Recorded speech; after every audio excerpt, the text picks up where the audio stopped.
আসসালামু আলাইকুম, সবাই কেমন আছেন? প্রথমেই শুরু করছি গরু গোস কষা দিয়ে। আমার কষানো মাংস দিয়ে ভাত খেতে অনেক ভালো লাগে। সাথে ছিল আলু ভর্তা, কোয়েল পাখির ডিম ভুনা। আলু ভর্তার সাথে কষানো মাংস খেতে কিন্তু অনেক টেস্টি লাগে। এখন শুধু আলু ভর্তা দিয়ে মাখিয়ে খেয়ে দেখব। বাঙালিদের একটা ইমোশনই হচ্ছে আলু ভর্তা। ঘরে যদি কোনো রকমের কোনো বাজার না থাকে, ডাল আলু ভর্তা করে নিলেই খাওয়া শেষ। তারপর শুরু করলাম কোয়েল পাখির ডিম ভুনা দিয়ে।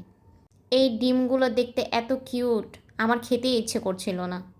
আজকে ডিম ভুনাটাও আমি অনেক ঝাল ঝাল করে রান্না করেছি, কিন্তু ডিমটা আমার কাছে মুরগির ডিমের মতনই লেগেছে। এখন নিয়ে নিলাম পাতলা ডাল। এখন সব একসাথে মিক্স করে তারপরে খাবো। আমার মতন এভাবে মিক্স করে খেয়ে দেখবেন, অনেক টেস্টি লাগে। গোস এক পিস নেওয়ার রিজন হচ্ছে গোস এখনও সিদ্ধ হয়নি, রান্না হচ্ছিল।